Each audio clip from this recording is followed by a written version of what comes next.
Hello, it's Monday night. Welcome to the Creative Amplifiers show. Hello, Neil. Hello, Lisa. We are here to literally amplify the Ecamm Fam. Thank you so much for joining us. How are you, Lisa? How has your week been? My week has been amazing. My daughter graduated from grad school. So it was 3 days of activities and she won a scholar award, and then there was Mother's Day. My heart is full. It was a great week. So thank you for Amazing. asking. On our group, Neil, it's been amazing, hasn't it? Because it's been like super proud mum moment for an entire week. It's been brilliant to be able to be part of that, and in our small way. So yeah, congratulations. It's been fabulous to watch. And Thank Neil, what have you been up to? Yes, big congratulations, Lisa. It's been wonderful to see the photographs. I have been building fences and trying to keep out wild boar out of my field. So that's basically what I've been doing for this week. It's and that wasn't a joke, unfortunately. That's the things that happen here in Portugal, living in the country. But apart from that, it's been a great week, and I've been enjoying the ChatGPT live session today on these all new features that are coming out for AI and stuff like that. But overall, it's been wonderful and glad to be here. And our 10th show already. Can't believe it. Double digits.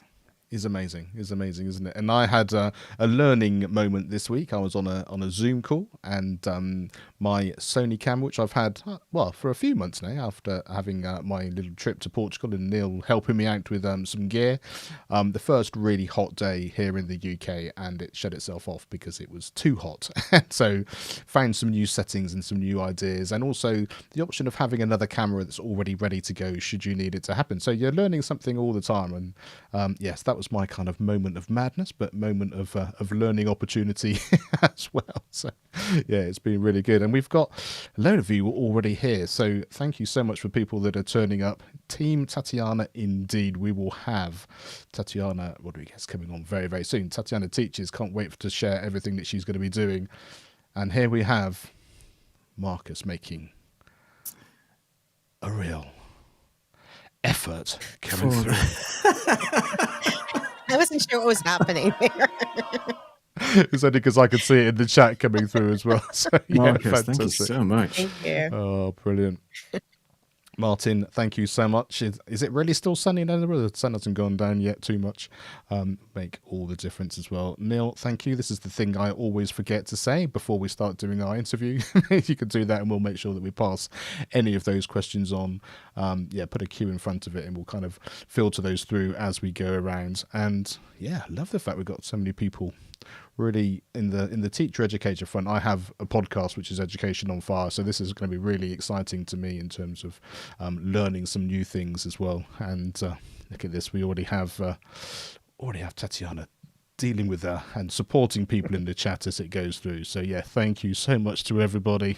And yeah, we could be here all night doing this. So here we go. I think we can't wait any longer. Tatiana Rodriguez, are you ready to join us here on the Creative Amplifiers? Yay! I am so ready. Woo! Number 10, everybody. Episode number 10. And I have a little surprise for you. Congratulations. Thank you. I wanted to be able to say to you guys, number 10 is a big deal. And thank you very much. I am so happy to be your 10th guest, which means, of course, that you've had 9 incredible conversations with others already that I would like to chat a bit about too, because it does definitely relate to impactful education. Fantastic. And then we will bring that on into full fruition in, very, very shortly. I just wanted to say thank you so much for coming on. And also, it was great to meet you in person when we were at Creator Camp earlier on in the year, or end of last year, rather. And should do a little shout out to Creator Camp for those people who are going to be going again in October. So first of all, let's start with last year's Creator Camp in terms of what did you enjoy about it? What did you get out of it? What was sort of a real highlight for you? I think front and center is something that it's been a consistent reply from me, which is seeing that the overwhelming majority of people that I got to interact with and experience online who appear to be so awesome were even more awesome in person. They were truly real people, exactly as they presented themselves virtually. I mean, it's just amazing when that happens to me. So to see how genuine, kind, loving, and sincere people were face to face was a highlight for me. And in addition to that, of course, is getting to meet people. I think Marcus said it when he was on the show too, being able to connect with people, and how the virtual world can feel very lonely, and that it feels that way to me too. And as an adjunct professor, that world can also feel very lonely. So to be able to have that interactivity, that face-to-face connection, and Mark, we just barely had a chance to talk about education, but it's one of those things where you don't get to experience, or you don't get to have time with everybody, but then the conversations continue throughout. So we didn't get a chance to sit and talk about our common education interests back then like we wanted to, but we get to do that when we schedule time moving forward. So it sparks things. In-person events like that solidify things, and also brings a lot of creativity, innovation, and getting things done, because I think that's my challenge. You'll find that I have an infinite number of ideas that never end. That's never the problem. The problem is the execution of that. So having people to connect with and talk to who are in the same world. I mean, I love my partner. He's the most amazing person on the planet, but he's not so into this stuff, even though he was more than happy to accompany me to Ecamm and, kind of hang out after that. But this is not his world, just like if he were to bring me to go build houses or fix industrial machinery, I would be like, that's great. Would you like me to capture this for you? Like, I can do that. So it's different worlds. And so meeting people who are on that same wavelength professionally, collegially, was a highlight. So those are some of the top things that come to mind for me. Yeah. And I would love to hear from you guys. What was like the top thing for you? Well, if I start us off, I mean, this show, I mean, just the opportunity just to meet with some people, connect with some people, come up with an idea, and then, as you so kindly said, 10 episodes later, a few months later, of learning to work together to be able to put these things together, but more importantly, to bring all of you, the Ecamm fam, together to share what you're doing, to help support people within the community, to have some fun. And just, we didn't want it to be, this was a great week and we'll see you next year. We wanted it to be, this was a great few days and a great week, let's do it again soon. And that was my biggest takeaway. And I'm just grateful to Neil and Lisa to sort of been able to be supportive to actually make that a reality, which is sort of where we are, and absolutely loving it and going from strength to strength. I completely agree. Completely agree. I love these guys. Aw, so sweet. So sweet.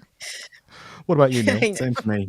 Yes, exactly. Oh, look at that. Look at those reactions going on. Same for me. I think I said when I to you guys before, I'd been to many conferences as an IT professional where you're thrown into a room with 1,000 people and you have to mingle and all that kind of stuff. And for me, the Ecamm Creator Camp conference was the most amazing, wonderful, warm conference I've ever been to. Everybody was on the same page. Everybody had the same ideas. They were just, as you said, Tatiana, they were just loving, wonderful, just really nice people to meet in person. And everybody was different heights as well. We only see these people at this height.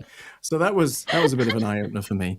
And to Mark and Lisa's point, meeting these two amazing, wonderful people who we've just bonded, decided to get a show together, thought it was a great idea, and we're still here, and we're on our 10th show now. We've got other plans and things for next year and seasons coming up and stuff. And it's just been, just amazing to meet like-minded creators and so on. So yeah, it's been great, and can't wait to go back this year. And I hope you're going back this year as well, Tatiana. Are you planning to go to 20? Oh, so funny you asked me. I actually just was chatting with Katie today, because as of right now, I'm trying to see if those dates, if I could change something in my teaching schedule to be able to be there.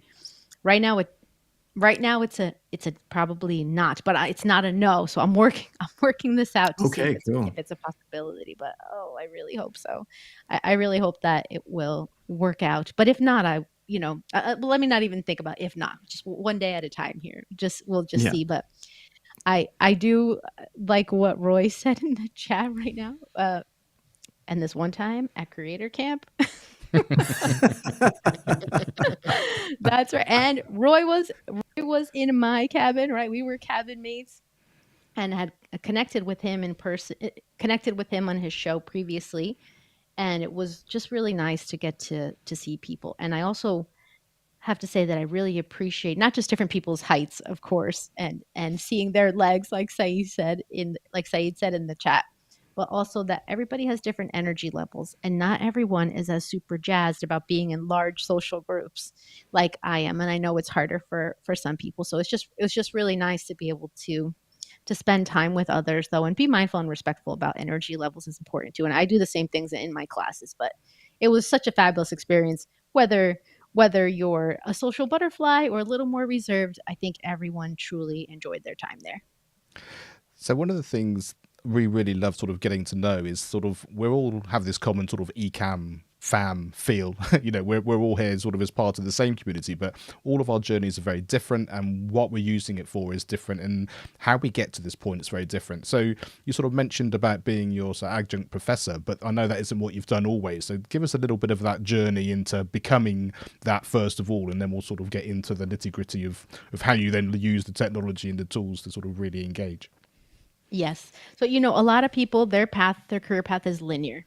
They went, I'm in preschool, and over here, I am going to be an accountant. Some people just know these things, right? I was not one of those people. Mine was more like this, and I ended up over here. And it still feels like it's twisting and turning at different parts of life. So I started out in college wanting to be a photographer and a videographer. And this was before the digital explosion. So this was still in the film days. And my counselor completely discouraged me from pursuing that, told me that I needed to make a more logical decision. And I should say that I allowed my counselor to discourage me. Looking back now with the mindset that I have now, I wish I hadn't have let him discourage me, but I did. I allowed, and of course, you understand why. I was young, I was impressionable, I didn't know what was going on. We're from a different country, so I hadn't quite learned how to navigate a university system, all these different things that came into play. So I figured, okay, fine, I'm going to keep this creative part for my personal life. But everywhere that I went, I ended up being the documentarian of the thing. Whatever club, organization, job I belonged to, I was continuously documenting, and then I was teaching and educating on these things. So whether it was a job that I had at a medical facility that had an electronic medical system, I learned the system from the vendor and I taught it to everybody. I implemented administrative education days for the office staff. You kind of see the footprints left behind in hindsight, but at the moment I had no idea. So I thought I was going to go to medical school, and I was pursuing a master's in public health and medical school, and I decided, you know what, it's just not for me. I spoke to many physicians, and it just didn't feel right. And my faith and everything, like I prayed about it. I was like, this just doesn't feel right. So I stopped that route, but I did get the master's in public health. And then I worked as a hospital administrator for a very long time. And we did great work for wonderful people and wonderful families. And I gave it my 100% best from day one to, all the many, many, many years later. But creatively, I felt completely unfulfilled and unhappy. And so I started a photography and a video company, and I felt much more alive. And as that became busier and busier, I reduced the amount of hours in the hospital. So here I go from, full-time hospital administrator to photographer, videographer for weddings, for businesses, creating video stories. And then I completely let go of the job at the hospital, which was a secure job with excellent benefits.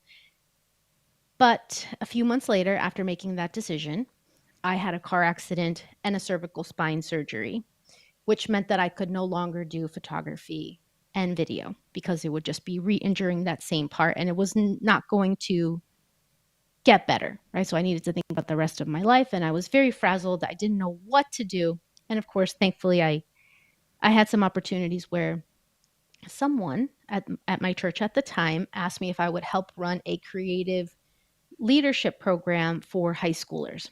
And so I said yes, because I thought creativity and leadership, those are some of my favorite words. And I taught photography, video, creativity, and leadership to these high schoolers, and it was a huge program. It was like 200 students, or sometimes even more than that, it could be. But then this program was for a subset of those students who wanted to really take on leadership roles. What I found, though, is that they were just a little bit too young. So I had a conversation with one of my bestest friends from college who I mentioned, I really feel like teaching is in my heart. I just think that these guys are a little too young. So I really think teaching creativity, leadership, communication in college would be better. And she said, well, you know that so and so has an opening. And I said, oh my gosh, I know so and so. I remember from years ago this relationship at the, in the medical world and the university. So I ended up I started teaching there, and that was, I want to say it was 2017, pretty sure it was 2017. And so that's not that long ago in terms of career, but I loved photography and video, and I still do. These are things that I still love and enjoy in my life, though different now. And actually, that's my camera back there that I used to shoot. One of the cameras. And what I found, though, is that while I loved photography and video, once I started teaching, it was actually like falling in love with something. And I still got to bring photography and video into the classroom. So during that time period, I wanted to create a platform where I could interview my students and help them share their voice, give them a stage, give them a platform in a virtual world to share what they learned in the classroom and how that mattered outside of the classroom. So here I am doing this on, recording Zoom interviews, because I was using Zoom before COVID, but it just, the quality wasn't enough, and I was looking for something better. And I taught a leadership seminar, communications-based seminar at an international conference. And I met someone named J. Michael Hall, who is a member of the Ecamm community. And he was really nice, super open, just like most Ecamm people are. And we had a private meeting, and he was the first one to mention Ecamm to me. And he did. I checked it out and bought Ecamm. And here I am now, little by little. First, it was just for recording videos that were higher quality, and then it got even more and more and more and more. And I've gone through several evolutions, but I feel like I've talked on long enough to share a little bit of the journey of how I ended up here. No, I think it's amazing, and is that kind of how sort of the Tatiana Teaches kind of came about from there? The fact that you love giving people the opportunity and then wanting to give them more opportunities, sort of take us into sort of that little bit of evolution as well. Yeah, it's like I discovered something that was so obvious to everyone in my life, but I just hadn't called myself that yet. It's like, I have been teaching and enjoying teaching for forever, even in photography and video world. When I was doing lessons, teaching newer photographers things, I enjoyed it so very much. And it's even in high school where, back in, it was paper era for me, and then converting to an electronic digital system, and the office manager, everyone was so stressed out. And I was like, no problem. I'll learn this program and teach you guys. And while I may not be able to code the program and create, like, I can learn it and teach you. So I just felt like, okay, I have a teacher's heart. I get it now. It makes sense now. And so that's where Tatiana Teaches came up as a result. Is okay, I really truly have a love and a passion for teaching. I especially love the stage of life that is the college era. Young adults, you're separate from your family of origin, you're figuring yourself out, you're creating a new path for yourself. That particular stage in life, there's just something that's special to me about that, and so it just works for me. So people love teaching little kids. I have to say, I do really love little kids. They're so cute. But middle school and high school is probably not for me, but college and even graduate school age, and adults, of course, I really enjoy working with adults too. But it came from that realization. And I'm 47 now. 2017 was 7 years ago. I didn't realize or discover this until I was about 40. So it's just, you just never know what life is gonna throw at you. And you kind of really made that sort of really clear early on, in terms of you've got so many ideas and so many things you want to do, and all this passion comes across so brilliantly.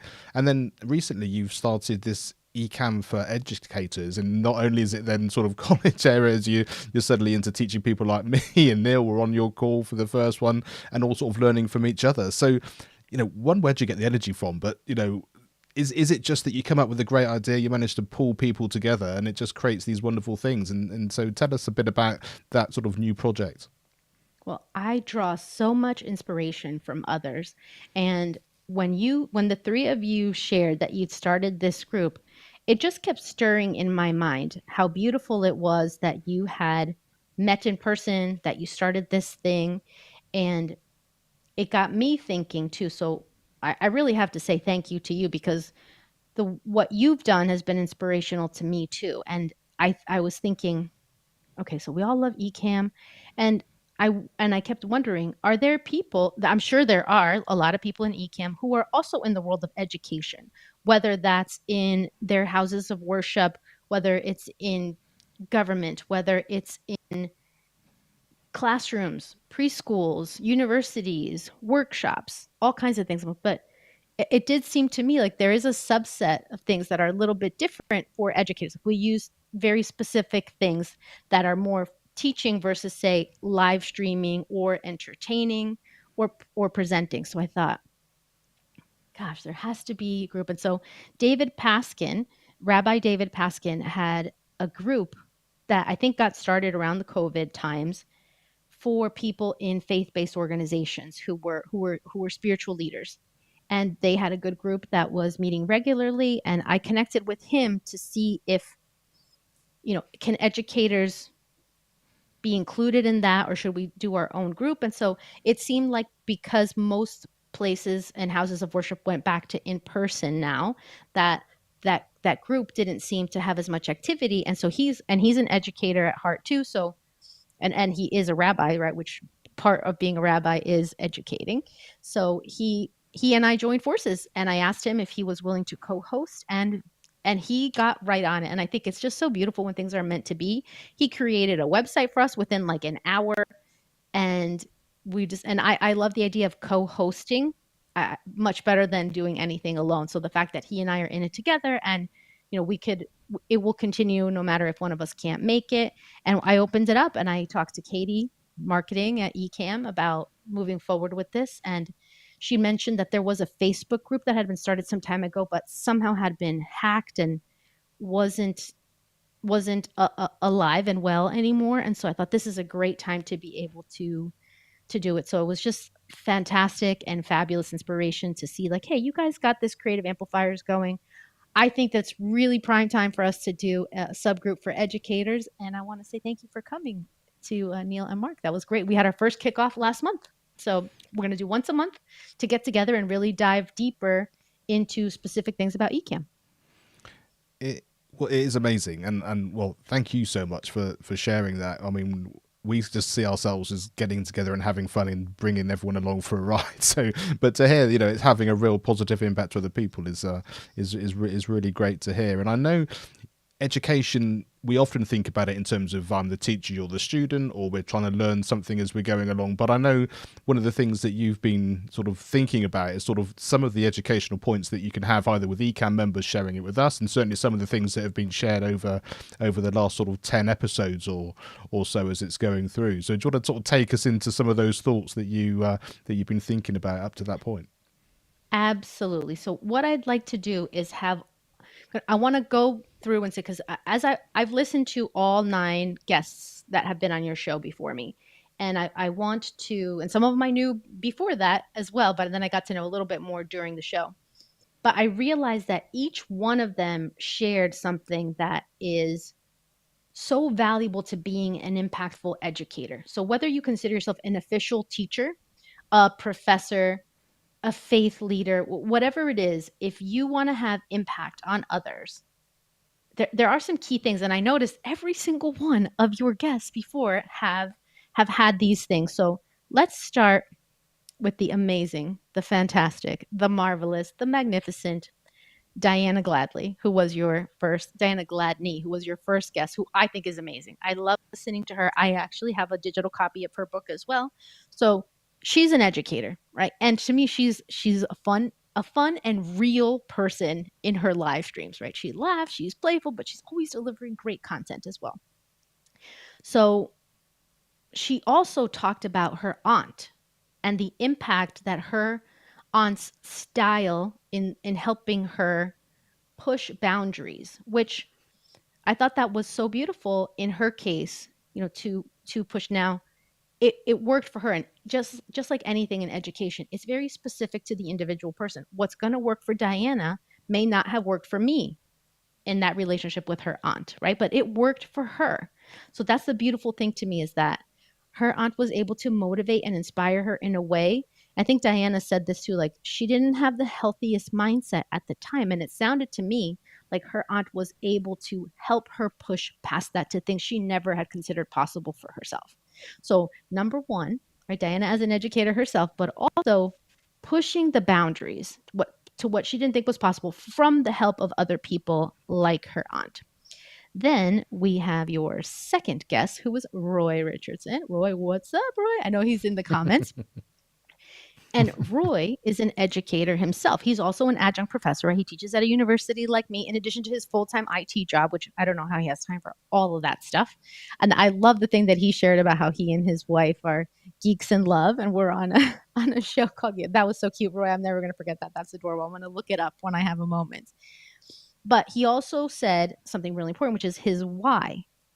His why, his reason for doing what he's doing on his channel is because he wants to teach others. And I would say, knowing what I know about Roy, which I've met him in person and experienced live streaming with him too, it's not just teaching. He actually genuinely wants to give to others something of value in a very generous and open-handed way. So I think Roy's an amazing human being, right? So as an educator, so that's Roy. Then we have your third guest, which was Katie Fox. And Katie said something very valuable. I mean, she's in kind of like a fun teaching setting, because she's teaching other people about movies from the 90s. And I can imagine that they get into some really great conversations. And I love her whole potato concept too for ratings. But she said, we're all learning from each other. And to me, this is another really critical tenet of being an impactful educator, is being open to learning from others, especially in places where you wouldn't think you're going to be learning, but to stay truly open to the learning. Then you had Dan Roth. And what stands out to me about Dan is the vulnerability and the courage that he displays in the virtual world to be able to openly talk about mental health, anxiety, and depression. And I see the impact that that has in my college students. And I see the difference from my generation to their generation, how much more open people are willing to be about it. And I think that that is a very positive thing. Then you had James Hicks come on. And I mean, even from his hat, like, and I need more focus in my life. So his hat was my message. Focused, get more focused, Tatiana. So I loved his hat. I loved his message, but he also talked about unplugging. And for him, it meant in nature, in fitness. And that resonates with me too, taking really good care of ourselves. And though in those same ways for me, I have a friend who hates the outdoors, right? So that wouldn't be for him, but it's totally for me. It's totally for James. Taking really good care of ourselves as educators will make us better educators. So that was a great message from him. And then number 7, Mary Lou. Now, to me, Mary Lou, she said this, and it's exactly what I feel about her too, which is, you're a real person. And she's more than willing to show that. And I think Katie is too. Like, just the real things in life, the unfiltered. To me, it's like just showing an unfiltered life, which helps you feel so much more relaxed in their presence, to know that they are genuine human beings where not everything is perfect and polished. Things are just real. They still look good, right? The quality is still there. The content is still there. But the importance of allowing others to show their genuine selves because you are being genuine. I think Mary Lou really exemplifies that. And I think that that's something that an impactful educator has to be as well. Then Marcus comes on the show, and I've also been a guest on Marcus's show. He's all the way from Switzerland. So it's also so cool how we get to connect all different parts of the world, right? Like even us. I think, Lisa, are you in California? I am, yeah. You're in I'm in Los California. I'm Angeles. on the opposite coast in Mhm. Pennsylvania. Mark, you're in England, right? That's it. And Neil, you're in Portugal. Although I have to say, guys, it was so That's cool that right. you were both in Portugal for the one episode. That was pretty neat to see you in the same It was a space. great weekend. We enjoyed it. Absolutely. It was wonderful. I was like, wow, they're right next to each other. But for Marcus, something that he possesses as an educator to me is being a moderator. This is a different kind of skill that it takes to be able to work collaboratively with others. And I think that he's an excellent example of being able to do that and also to be encouraging. I mean, no one will ever say that, oh, I love the educators who never encouraged me. Of course not. It's the people who are encouraging to you. And I think that that is something that Marcus exemplifies who he is at his core as a human being. Liz Wilcox. Now, I did not get a chance to talk to Liz at Creator Camp, unfortunately, even though I do remember her. I'm like, she's got a 90s vibe. And then after hearing her interview, I can totally see, right? She really does. That's part of her thing. And Liz is an educator for real. Like, she actually has her undergraduate degree in elementary education and then pursued leadership for her master's, but decided to, I think, no longer take the traditional route and do more of the content creation route. And I'm, as a result of the show, and actually I heard her talking, it may have been on Tanya Smith's stream as well. And I need help from her. Like, I need the services that she's offering. So, and I think she's also a person who exemplifies personality and just being who you are and embracing who you are and showing it to the world, even in your business, right? That it's not like, here's me in the business world and then here's me in the rest of my life.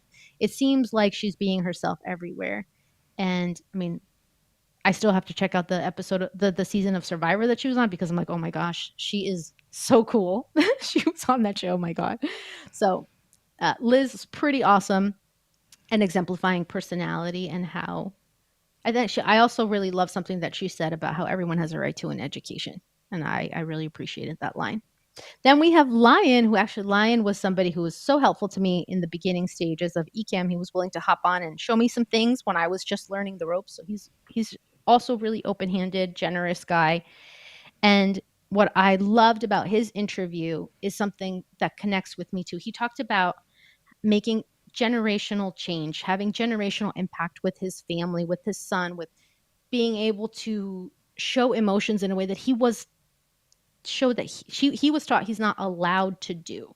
And I grew up in a kind of strict way like that too, but and I understand like why our parents were the way that they were and things, but I do think that it's important to make change. So while I don't have children, I know he wants to impact his family, his bloodline family. So for me, it's about my students. My students are part of my legacy. So being able to educate and make that kind of a positive change in the world was fantastic to hear from him. And then, of course, we're arriving at number 10, which is me. And that's here I am today to talk about having a great impact when it comes to education. But I wanted to highlight that everybody that was here before me has shared content and messages that are very valuable to those who want to be a more impactful educator. Wow. Well, thank you so much for the roundup of that. I mean, it's something which we've been talking about in terms of sort of speaking about certain things which some of the people have said, but I think sometimes just to sort of have all that encapsulated in one way is such a great way to kind of realize from our benefit as well, this is really making a difference to people, and to be able to sort of hear all that in one go, I think is really incredible. And thank you, well, one, for spending the time and the effort to go through all the shows and to do that. We know that people who have been part of it have really enjoyed it, and it's great just to sort of really understand to the depths of that. So yeah, I really do appreciate that. And you sort of mentioned there before about your kind of looking after yourself and nature and that kind of thing. I know recently you kind of had a big holiday and you were talking about sort of digital detox, which I know is, well, we all know as content creators is a really big thing. So how was that for you, and what's that like for you in terms of the benefits, but also how hard it can be as well when we're sort of the rest of the time so sort of 101% wanting to keep it going? I have to say, it was one of the most amazing experiences of my life. my partner and I rented a travel trailer, or maybe it's called a caravan in other parts of the world, but basically a little home on wheels that we pulled with our pickup truck. We crossed 11 different states. We went all the way from the East Coast, Pennsylvania, to New Orleans and back. But the whole point was to enjoy the journey, not to get to the destination quickly. We share the same value of, hey, let's make some stops along the way and discover all these great things. So we stopped in Natural Bridge, Virginia, which was such a gorgeous sight to see.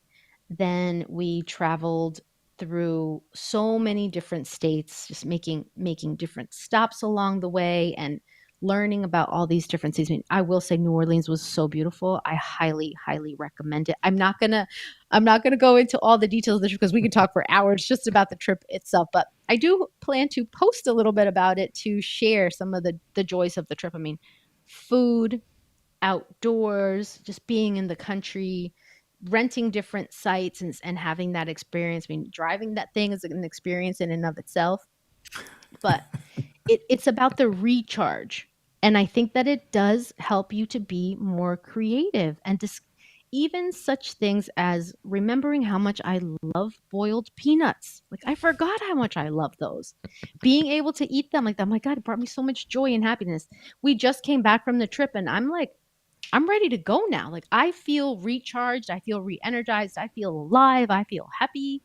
So, and not that I don't typically, but what happens is you kind of get in this like I have to, and you forget that the real truth is no, you don't have to do anything.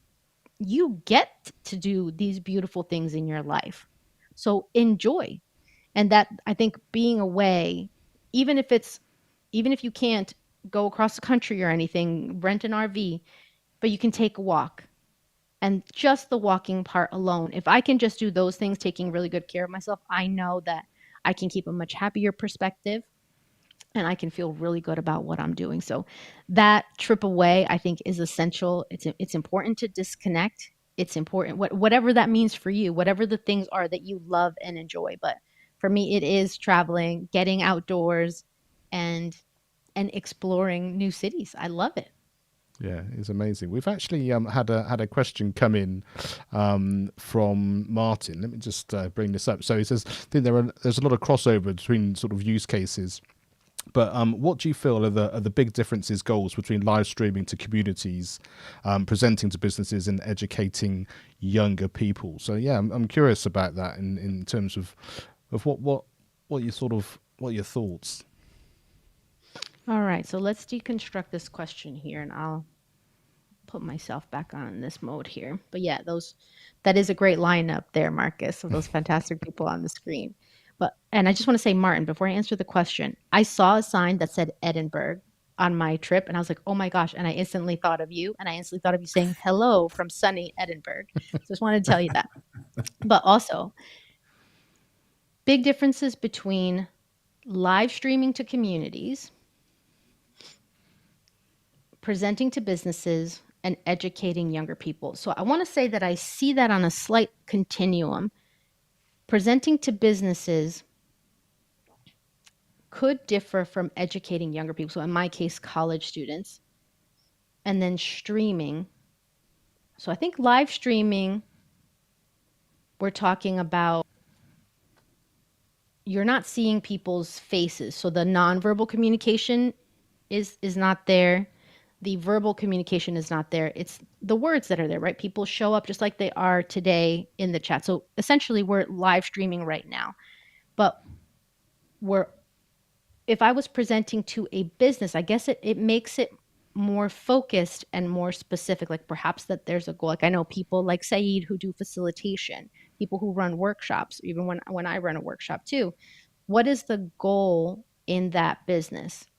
And then for myself, educating younger people in college, I know I have 15 weeks with them. So some of the differences could be the time frames and the consistency. Like in my college group, I have the same students for 15 weeks, give or take, right? Some absences here or there. But I've got this core group for this amount of time. In a business, you might have much shorter time with those same people and probably fewer people or larger departments, depending on how the training is working. And then with live stream, you're typically not working with people face to face, but you are what I will say the commonality with all of them is engaging everyone. No matter who you talk to, whether it's business, a community, or official education classrooms, engagement is key. So do you guys have any other thoughts about those key differences? Those are some of the ones I see, like size, just the modality, the amount of time that you have with people.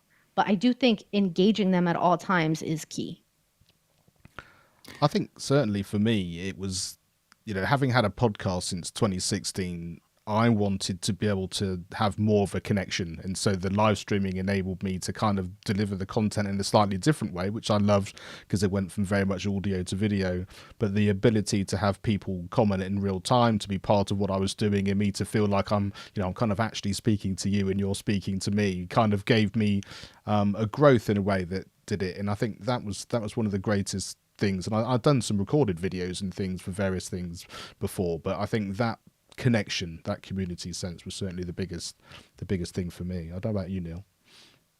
Yeah, I mean, I agree. I think I did a lot of pre-recorded videos prior to getting involved with Ecamm and doing live streaming and things like that. And it was something that I wasn't really used to or even considered. But having started doing more live streaming and building sort of an audience and getting a community together, it seems to be that interaction, that those questions that come in when you're speaking to somebody, and that sort of live interaction just helps the flow and just makes you feel more that what you're talking to people about and helping them with is making a difference, and getting that sort of positive feedback from the community is something that I find really, really good, and it encourages me to do more of that to help people out and to get those messages from them, especially in real time with live streaming. So I enjoy the live streaming, and I definitely want to do more of that. What about you, Lisa? What do you think? Well, I want to get back to it because back in 2016, I did a live streaming cooking show. So I had guests in my house, we had the cameras, and then we were live streaming. So people were asking questions as I was cooking. So it actually built a cool community because, off camera wanted to know about the recipes, or what are you doing, or what's that tool you use. So that was an interesting thing. I was also doing recorded videos too, which it was just myself and the videographer. So I like that live interaction. I'm a theater kid, so I like that whole, back and forth, and just seeing the reactions and seeing people, feel something. So live is great. You never know what's going to happen, and you have to stay on your toes. And I like how it can build a community. And as we can see here, from our 10 episodes, we've built a small community here, which is wonderful. And I look forward to seeing, the same people and new people come on board every week, or every 2 weeks, I should say. Yeah, and speaking of, I'm sorry, go ahead. So I was just going to say, I know Neil's got a question coming up, but I think just at this particular moment, we know that Lisa's actually got an outdoor barbecue ready to go, and she's wanting to do one of these streams. She's just waiting for Neil and I to book the tickets to LA so that we can do a live show from her back garden. So if you want to see that, put a yes in the comments, because we want to make this happen. So sorry, Neil. No problem. And there's a link to the GoFundMe page as well to get us first-class business tickets over to Los Angeles to LA. sample the delights of Lisa's cooking. So that's what we're definitely going to be doing. Yeah. I put a yes in the comments because I'm so Thank you very much. that. Well, I it's one vote already. That's great. I love cooking. And honestly, if I had to start another YouTube channel, if it was like, forget it, this education thing is not going to work for you, it would be a cooking one. That's exactly what I would do if I didn't think my partner would kill me if I had to set up our kitchen with more cameras everywhere. I think that's a great idea, and we're going to call it Tatiana Tastes. That's what we're going to call it. There we go. That's good. So there you go. There you go. Just came. Yeah, because I was thinking with all these traveling that I do, it should be Tatiana Travels. So now it's there. You go. Well, there's another channel. Right? I mean, there's so many channels. New brand going on. New branding. There's so many branding going on here. We do branding consultancy as well at Creative Amplifiers. So if you need some help. Now, I do have a little bit of a confession, though, and this might be a little bit of an unpopular opinion, because I know it's important not to focus on numbers and not to look too deeply into things as you're building and growing. But when I started live streaming, I did it with the idea that I was going to be teaching communication skills to the world. This is my plan, that I am going to teach what I teach at the university to everyone. And unfortunately, because I really didn't have a niche picked, or a group of people that I was talking to directly, it was just too big, it was too wide, and so it felt very heavy, and I did not have a lot of views, and that was very discouraging to me, to have live streams with, and I will admit that I am terrible at marketing and promotion. This is one of the areas that I really need a lot of help in, because I know it's important, right? Like, you can have the most amazing content, but if nobody knows about it, no one's going to come. So those are some of the things that I knew I needed to work on. And then I did niche down. And then I decided, okay, my channel is going to be, and this was through another Ecamm friend, Claudio Senhauser, who asked me 2 really important questions and got me to really focus in on who the audience is that I needed to be speaking to. And so that's where it came up, that I want to help adjunct professors create engaging classes that students are going to love and remember. And so now everything I do is through that lens. And I'm in the rebuilding or refocusing stages. So there's a newsletter that I'd like to launch. There's an academy, the Adjunct Professor Academy, that I want to launch in July. And so I'm hoping that once that will help build a community, and that I can restart live streaming, because like the 3 of you said, live streaming is great. I do enjoy it, but I didn't enjoy it when I was in streaming by myself. So I think I'm hoping that being able to rebuild and have this focus will draw the attention of other educators, specifically adjunct professors. I mean, there are hundreds of thousands of them around the world, but I just wanted to mention, in case anyone feels a little bit discouraged about that too, that sometimes it is, you have to take a step back, figure out a new plan, and then carry that out and be consistent with it. But I do look forward to resuming live streaming. Unless you guys want to have me on as a regular guest, and I'll just keep coming on your show. That'd be great. There's definitely that. I think just to your point around streaming and starting off with nobody there, it can be very discouraging. It can be quite disheartening just when you're just starting off, because you've got to keep the conversation going with yourself. So you always have to have these points in mind about what you're discussing, whether it's a specific topic and so on. And then you eventually, well, I used to just run out of steam. I'm done now. I don't know what else to talk about. There's nobody there on the other end. I'm talking to nobody. So let's close it up. But the way I look at it is, it's always content that you're creating. It's always practice. It's always going to be there on YouTube as a recorded piece of material that you can then share later, or cut up, or do whatever you want. So it's never for nothing, I guess, is what I'm saying. So with people who are just starting off, and even the biggest YouTubers in the world start off with 0 subscribers. So we all have to start somewhere. We've talked a lot about community tonight, and the Ecamm family, for me and for the team here, is a family. It's a great community. But in your line of work, how important is community to you? And who within the Ecamm community over the years, as you mentioned a couple of people, has helped you, and maybe you could talk a little bit about that for us. So there's my world as an educator, where I'll show you community, what it looks like in the classroom. And these are my students. Not all of them, right? There have been way more than 1,000 students at this point that come across, but it's just such a privilege to me, so exciting to me to be able to have them. And so I make sure that I'm spending a lot of time with them. I'm going to leave this up for a few seconds just to make sure y'all get to see my awesome students here. But I consider it, so there are some philosophies in my teaching philosophy when it comes to classroom content. And one of them is building a sense of belonging through community.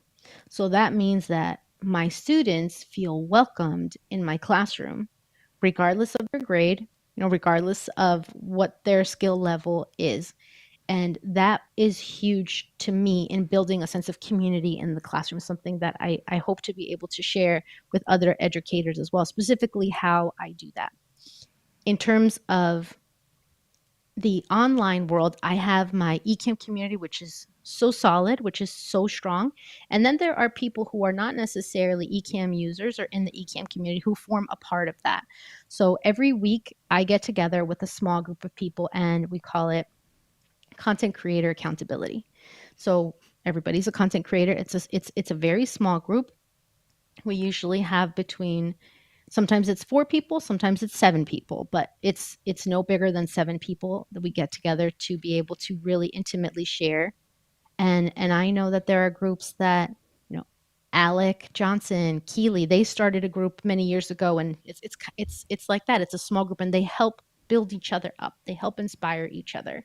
So, you know, I have a lot of them are from the world of Ecamm who are in that group, and some are not. So those friendships, those collegial relationships, form a really strong part of the community, which is closer to helping me take action because we see each other every week, right? So there's some really awesome people in my group. Saeed is one of them who's in the chat. So, and within that we have different connections, different relationships, right? They're the people who are gonna really hype you up when you, and I talked about this because I did a live stream with Ecamm on April 11th, and it was about conquering your virtual stage, right? And I talked about having, you know, your hype people and your hug people too. Like, and this is from a Jay Shetty podcast. I changed the wording to what it reminded me of, but the concepts are you got to have different people in your corner. So they're the people that you talk to, that you process things with. And then and then I have this like round table of mentors who are the people that I follow online, who include people like Diana Gladney, who include Anna Infulgence, right? I catch ENN every Monday whenever I possibly can. And if not, I try to catch the replay. But I'm like very faithful, very loyal. And when they had building blocks on Fridays, that was a great time for me too. So Anna and Fulgens are up there for me. And you can see all the different personalities and all the different styles. I mean, you guys know the difference between a show with Anna and Fulgens and a show with Doc, or a show with Katie, or a show with Marshall, a show with Strick, a show with Kirk, right? Everybody's got these things. So I listen to Kirk's morning motivation and media because it really uplifts me, right? I like getting up early in the morning. I like getting those things done. So that's another mentor. And I did get a chance to meet him in person, but we didn't get a chance to chat so much at Creator Camp. So we've had chances to chat afterwards. So the relationships continue. And being in different programs, you start to see people's names in the chat, like Video Like a Dad, right? Daryl, we recently met through comments in the chat, and then we ended up just grabbing a coffee online, and that's just the way it works, right? We end up connecting with people. So building, it's like community means different things, and like being in different circles, right? And then now also having Ecamm for educators and building that group of people is really great too. So there's just, it's such a beautiful, and I feel like I have really rich relationships. And one day I want to write an article or make a video or something about how screen to screen is just as real as face to face, even though I understand it's not the same, but it's still me showing up live as me. Like I'm still here with you in a virtual classroom just as much as I am in an in-person classroom. So that's another part that I think is really special. Like getting to connect with people is absolutely powerful, you know, and I smile every time I see Marcus's name somewhere. He's just left that kind of a favorable impression on me, like wherever he is. Whenever I see Roy, I'm always like, hey, you know, tech troublemaker. And just people who have meant a lot to me, who've really inspired me. And I'm really appreciative and glad for those opportunities. Thank you so much. Thank you. Lisa. Yeah. Thank you. Yes. So I'm going to do a little segue because you just spoke about accountability, which, you know, groups, which are great, and community. And I had a chance to watch your video when you were teaching, or you had a Pomodoro gathering of just having people come on to work on grading papers, which I thought was just cool. You had music going and everybody just kind of gathered around. And the community and accountability kind of fall in line with that too, because to me, that's a combo of the two. But I was curious because I love any kind of productivity, you know, program that's going to help make your life a little bit easier. I know you did it for grading papers. How would you push that towards a content creator and how they could use perhaps Pomodoro or some other tool to, make their content creation process a little bit easier? That's the beauty of the tool, is it really honestly works with any task that you want to do. And for me, the timing of it is this 25 minutes of work with a 5-minute break. And that to me is great to start with, no matter what it is, content creation, anything, but just having that launch step and helping me get into the groove is important. It just seems like 25 minutes to get started with. This is magic number. Like, okay, 25 minutes, I can do it for 25 minutes and then I'll take a little break. And then you get in the groove and you get in the flow. And then the next cycle or two, I can go for 45 minutes and then take a 10-minute break, or if I need to, a 15-minute break. So I'm not so strict about having to always follow the exact timing, but rather to find something that works for you. But to get started, I love the Pomodoro technique. And then you can couple that with co-working sessions. So you can, if you don't like to work alone or you get super distracted by working alone, you can set up some of the programs that will give you, that will restrict your access to the offender sites. Like if you just scroll endlessly on LinkedIn, you can block LinkedIn from this hour to this hour. Or you can use a free tool like FocusMate that allows you to do 3 free co-working sessions with one person anywhere in the world. And you can honestly hop on FocusMate in 5 minutes. Within the next 15 minutes, you'll be assigned a partner who's ready to co-work on something. And then it's only like $7 a month if you want to have unlimited sessions. But you can just try 3 free a month if co-working does it for you, right? And it does for me, because again, it's like I'm dedicating this time. Then eventually you find friends in your group that you just schedule co-working sessions with as well, right? So by the way, guys, anybody's ever down to co-work, just let me know.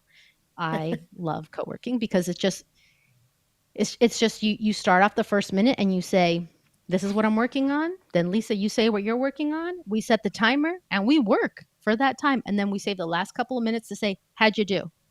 So there's the accountability part. It's like, I have to tell you, did I do the thing I said I was going to do or not? Or where did I go? But the idea is to make progress in the way that works for you. And that's why I made that grade with me video, work with me, study with me.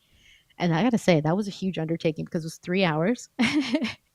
And, uploading 3-hour videos, I was like, man, how do the people who have those 24-hour channels do this? Absolutely incredible. Well, thanks so much for sharing all these amazing ideas, the content, the thought process. It's amazing. Are there any sort of final things you want to share, and sort of start to sort of round this up for us? I do. Actually, I want to share these. I mean, we talked about characteristics, things that people have with all of the guests that have come on the show so far, but I did also want to share four things that I think, four steps that you absolutely have to do in order to be an impactful educator. And I'm going to write them on the screen. So the first one is to turn on your digital pen because it went to sleep. All right, so make sure your tools are prepared. The first one is that you have to, let's see how my handwriting is going to do, you have to be a student yourself. If you are going to teach others, actually, I guess that got cut off, huh? I'm going to have to write a little smaller here. Yeah, let me do full screen. I'll give you a beast. Give you a bit more. Oh man, but I want to see your reactions, guys. Let's see. Yeah. Be a student. Yeah, there we go. Let's come back. Yeah, see if I'll try to write smaller there. So the first one is to be a student and to take the posture of a learner. Because let me tell you something. When you take a class and you're the student, not the teacher, you suddenly are very much reminded about what it's like to do assignments, what it is like to have due dates, what it's like to navigate all those things with the rest of your life and the rest of your obligations and priorities. So it helps you be more compassionate. And I think every teacher needs to be able to understand and remember what it's like to be a student. And I don't mean like, what was it like for you as a student back in high school? That's way too far away for most of us. It needs to be recent. So I make sure that I take classes too, and that I can remember what it's like to be in the learner's seat. So that to me is step number 1. Step number 2 is that, and this I cannot teach you, you have to care, right? So your heart has to be in the right place. And a lot like Roy said, his why is to teach, to be of service, to give value. And a lot of us in this world making videos have that. We truly care, right? Most of us are making free content to help other people. We just genuinely care. So I think I've never met someone in my recent years that really didn't care, that I had to say to them, well, actually, this is a problem for you. For most of us, we actually probably care very much. So it's one thing to care, and it's another thing to show. Oops. I have no idea how that happened, but let's see. I think it's because I'm drawing a line here. Hold on, let me erase this. Okay. Number 3 is to show you care, because students, communities need to know that. I can genuinely care, but it's not coming across that way to other people. So how do my students know that I care about them? Well, because I flat out say it to them. I flat out say to them, I drive an hour when it's an in-person class because I care about you. I want to be here for you. I know I can help you be a better communicator in my public speaking classes. I know I can help you be a better leader in my leadership classes. And I'm getting ready to teach a new social media class. And I'm excited to show them what's possible in the world of live streaming, digital content creation from that perspective as well. And when they say something to me important going on in their lives, I try to remember and ask about it another time, because it feels good when people remember things about our lives. It feels good when people remember our names. So I spend the first 3 weeks like trying to memorize their names as much as I can. I also have little tent cards to make sure that I have them take a name, so that as I'm learning them, right, it makes the process easier. And everybody, instead of saying them or you, can say Josh, Dylan, Vanessa. Like you can actually say all of these names.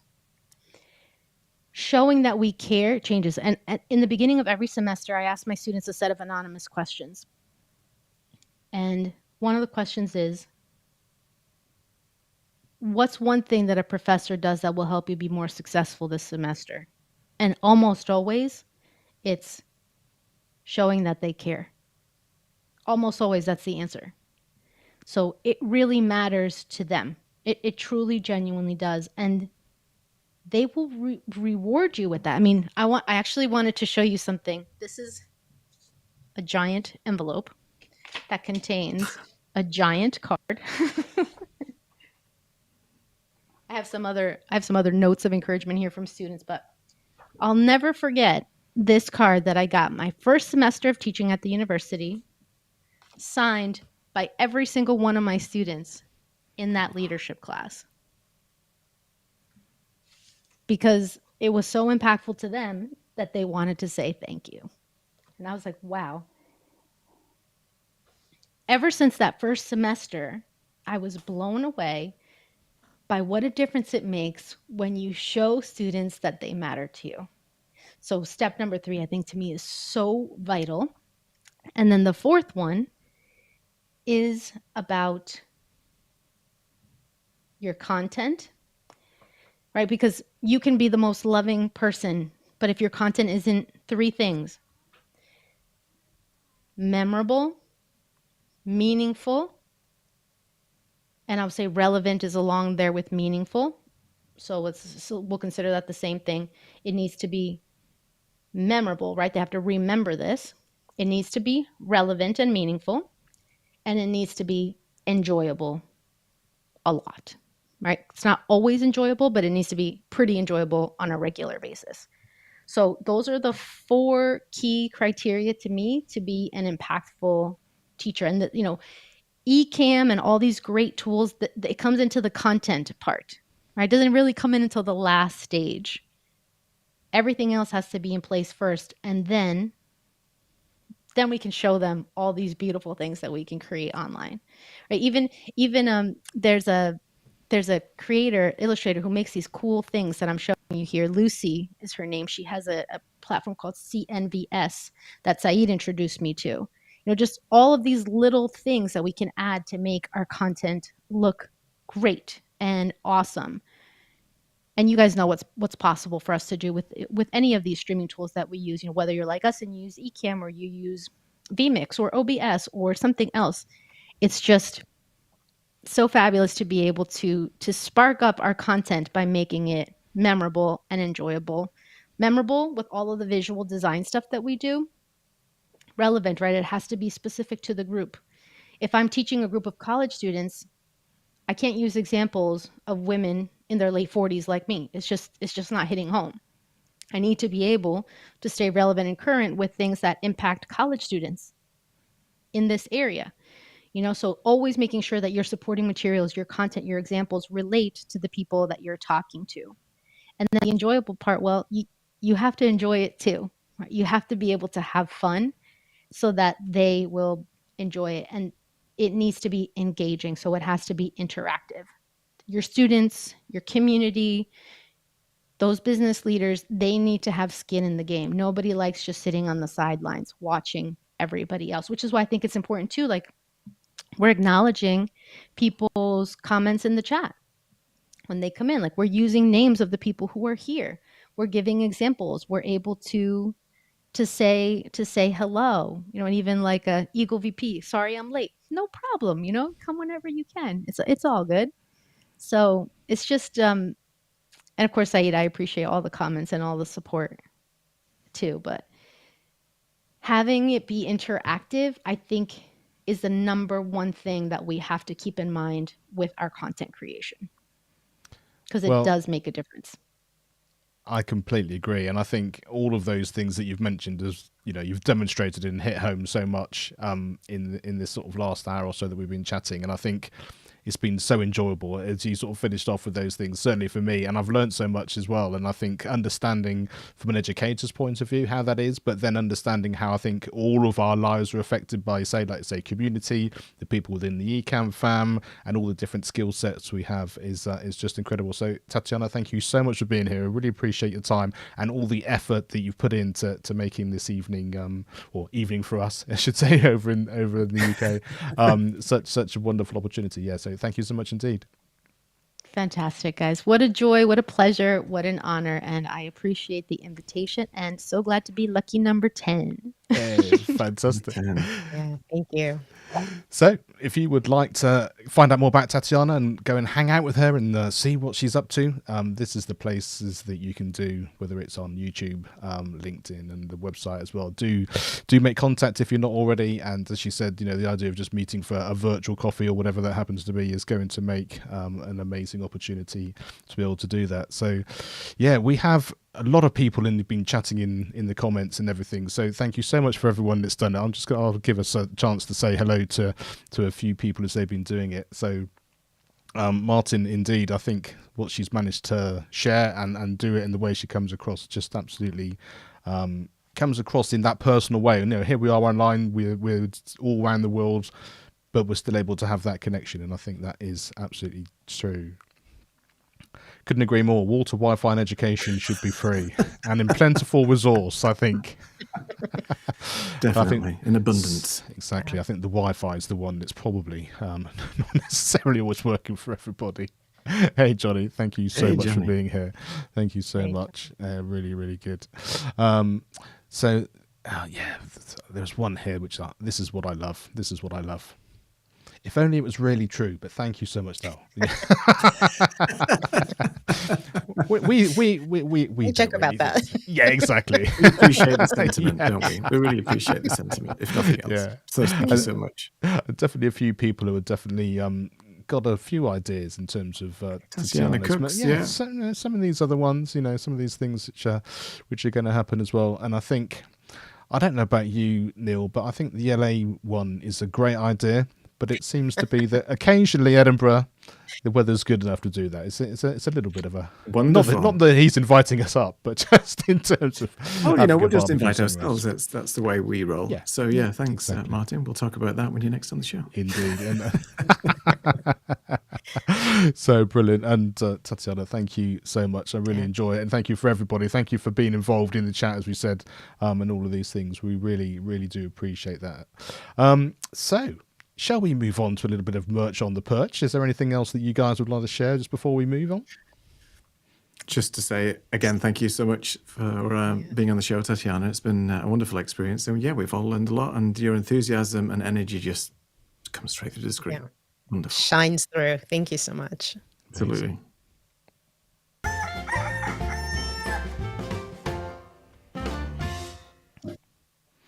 So, a slightly strange picture there. This is in order to prepare for this week and just to keep my general kind of focus on the live stream. I had a tennis lesson today, so yes, my Ecamm hat was there ready to go. Look after my my tennis rackets, and yeah, keep me.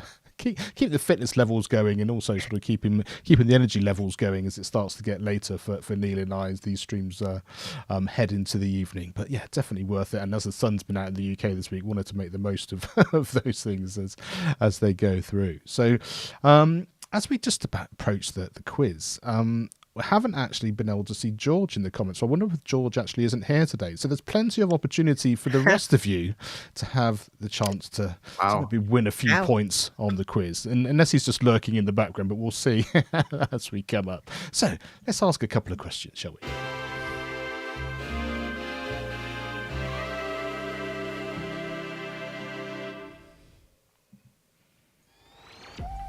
All right. As a respectful nod to Tatiana, what is the national currency of Costa Rica? And I can't say the first word, so is it A, B, C, D? And please put the letter in the comments so we'll know that you've got the answer right or wrong. And we're excited to see what your answers are. George, are you there? Come in, George. Not this week. Not this week, but Tatiana's apparently it's not just us that he's kind of stealing for. He's always available. Oh, really? on all the other shows as well. That's funny. I think George is AI. He doesn't exist. I think it's something to do with ChatGPT. He's George GPT, and I think that's how he answers all the questions so quickly. Is that what it is? Yeah. Convinced.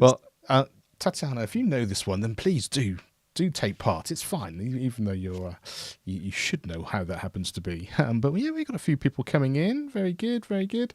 So the answer is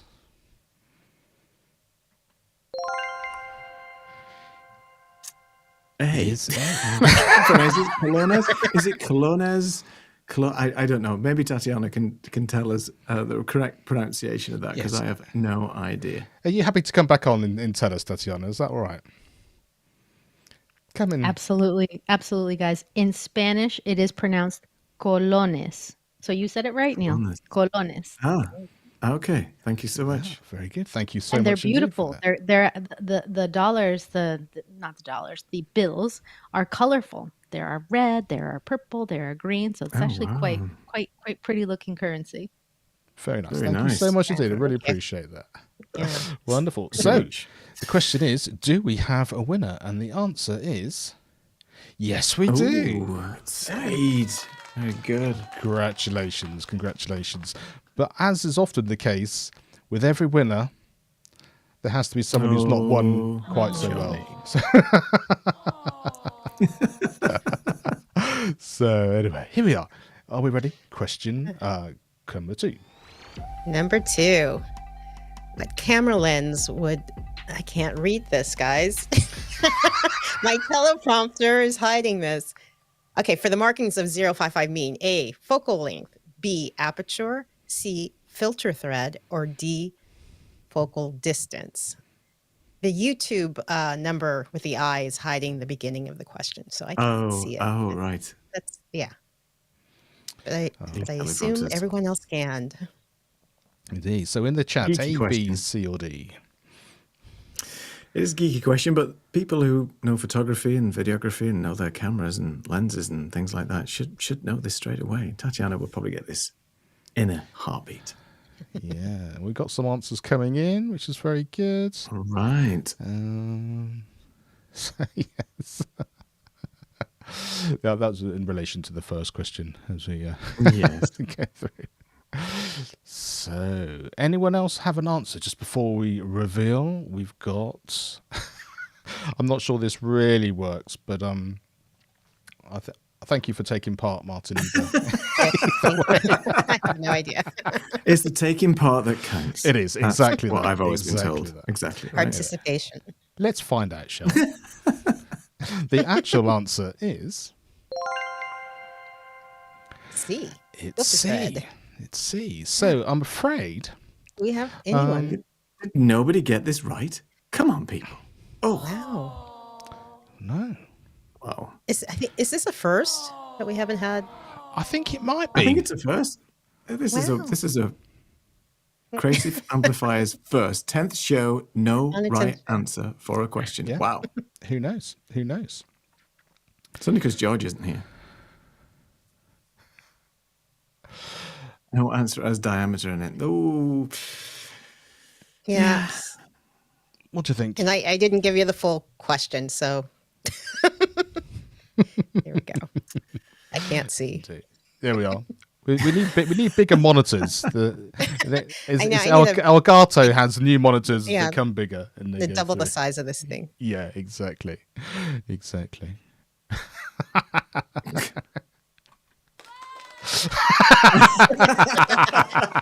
that does not count, Martin. Exactly. Well, I like your style, though. I like your style. Okay. Quick fingers first. Here we go. Oh, dear. No, question number 3. What year was the movie School of Rock released? A, 2001, B, 2002, C, 2006, D, 2003. A, B, C, or D in the chat. If you're not quite sure, guess. Make up something. Yes. Have a guess. Have a guess. Exactly. I actually don't know the reasoning behind this question. There was a tenuous link. Yeah, and I was can't going to remember ask what it you. was. There was a reason for it. School of Rock. What was that about? Why did that come up in my head? Oh, because teaching, school. Of course, that's why it came up. There's the tenuous link. It's all about schooling, So and you're teaching, and right. education. There you go. Yes. So, anyone, A, B, C, or D, please do have a little guess before we do. Indeed, I think that's very true. There you go. Oh, yeah. See, it's just my random way of asking questions. It's Neil's sadistic side that's sort of coming through. It is. And It is. Sorry about that. so, let's find out, shall we, what the answer is. It was D, 2003. And just like that, the first time before, we had no idea. And actually, this time, we've managed to have two winners. So, here we are. You can all have a winner's medal. And There you go. I'm really pleased for you, Johnny, because I'm so glad that you're here. Johnny. And excellent work. We love it. Really, really good. A double clap for that one. So, fantastic. Thank you. It's always a lot of fun, and it's always a little bit changed when George isn't here. It's a different vibe as we Different dynamic. different dynamic. I mean, yes. other people may have a chance. That's what you're saying, right? That's probably pretty much what Next it is. time yes. in Roman numerals. Give us a chance. Give us a chance. That'd be a challenge. Okay. Funny. Create a showcase.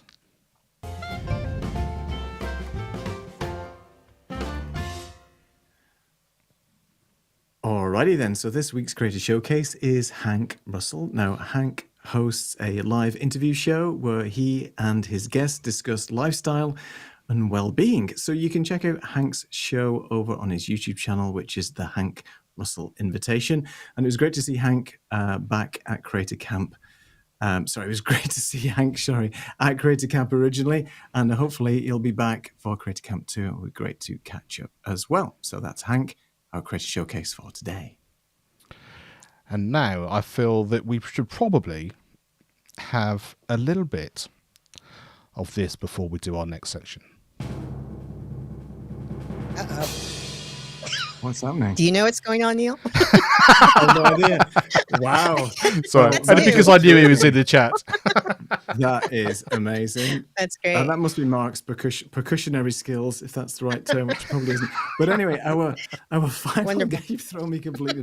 Our final guest for season 1, not our final guest ever, but season 1 is coming to a close. and our final guest on season 1 will be the amazing Martin McKenna. And most of you know Martin from the Ecamm Facebook group, where he shared a number of these amazing pre-built profiles and backgrounds for Ecamm. I'm looking forward to having a chat and some workshopping with Martin in a couple of weeks.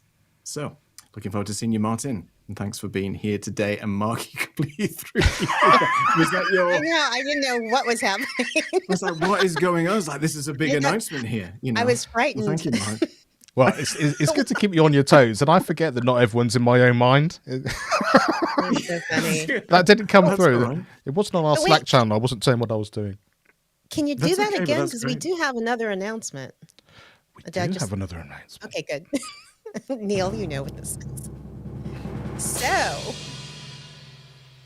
we are going to have a party to celebrate all of our. I love the dancing. To celebrate getting through the first season together and with all of you. And so, we are going to try to do it on Zoom and use this new Zcam. I just made something up. I like it, Zuki. I like it. We got new terms. Zoom and Zeke. Ecamm, new Zcam thing. And so you'll be seeing things about it on social media, and would love to have you all join in and have fun with us as we toast each other, toast you, and it was a little laugh there. Yeah, it's gonna be great. Neil's just been waiting to be sort of let off the leash, I think, for this entire sort of few weeks as we've been coming through, and the mention of a party and the opportunity. Well, there you go. Yeah, just mention a party and it's good. When is And I the want to party make though? sure, Let's let the, that's what I was let's let saying. I the want to make people sure I know. give the right date. So I'm on my little computer here. It will be May 30th at noon. We haven't set a date. We can Shall we we say- can do shall we say noon. noon? We can do We'll let 30 you minutes know. earlier. It's fine. But Why May- not? I think we yeah, might need May to have it 30 30th. minutes earlier. Yeah, just to give ourselves a I'm- chance to do Yeah, that. it's just we're just gonna have fun and reminisce Yeah. and And know, it's maybe our have a first few people 24-hour on. live stream. So, come and join us. And we're just going to take it in turns over the 24 hours. So, that'll be fun. I'll No, cook something while we're live streaming. It'll be a good time. Yeah, There you exactly. go. So yeah, just So to watch the reiterate, space, Johnny. Thursday the 30th of May 30th. is when it's Yes. going to be, and we should just say that in terms of that's sort of the end of this first season, which has been an awful lot of fun. I think we should just mention that we're also booking for our next seasons, which will be starting in September. The things are all there ready to go already. So let's just give you little bit of information to make sure that you're kind of up to speed on everything you want to do. So there are 3 things that we're going to continue to be doing. We'd love you to be a guest if you'd be interested in being a guest. The merch on the perch, we want anybody really that just wants to share an Ecamm something. Well, it is whatever it happens to be. You saw my cap with on my tennis racket earlier, but it could be just you working somewhere, just somewhere that's just going on when you're doing some live stream or anything like that.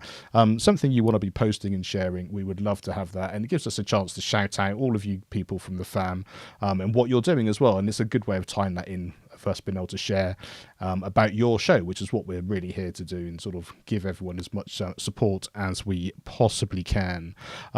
So this is the best way to find us. You can use the QR code, which will take you through and everything. We were on Linktree, as we sort of showed you there before. At Creative Amplifiers is obviously where we are from the YouTube channel, but also for our Instagram. If you want to send your pictures through, you can DM us on Instagram, and that's probably the best way of being able to do it. But the Linktree also enables you to be able to send us stuff and gives you all the information of the best way to get in contact. Now, we seem to have actually, got a few things. People are getting excited about what we're going to be able to do. Look at this, Let's love not this. disappoint. Wow. Well, we're going to be good doing night. the last week of May. It's absolutely fine. If you want to join us for that whole week, that would be absolutely Seriously. brilliant. Fantastic. Thank you, Kathy. Thank you so much. Lovely. Yes, thank you. 3 Eastern time. It's happy hour. Great. So what's that related to you, Lisa? Because you're the one who's got to get up to do that. Noon. Noon. So we're good. Yeah, So we're like I good. said, Yeah, noon. that'll be good. Happy. Absolutely. Good. That's good What's for you that guys, for, right? Neil? That's we're in good shape. By the time they're doing that, we're into the evening, so we're going to be good to go. Oh dear.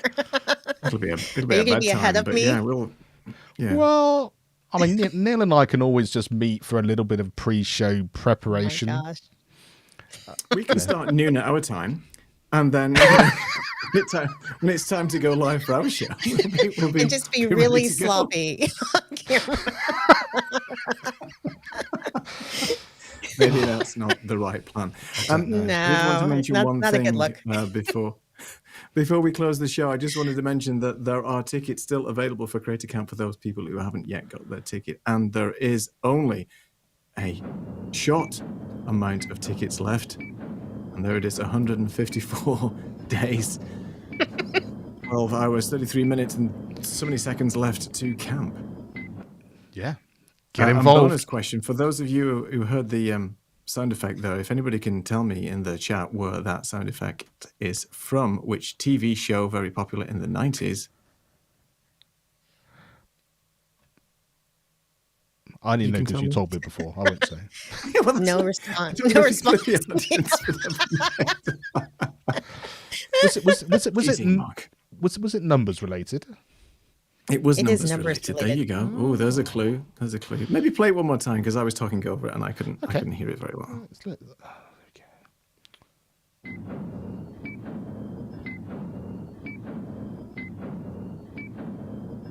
Where's Liz when you need her? She's I know.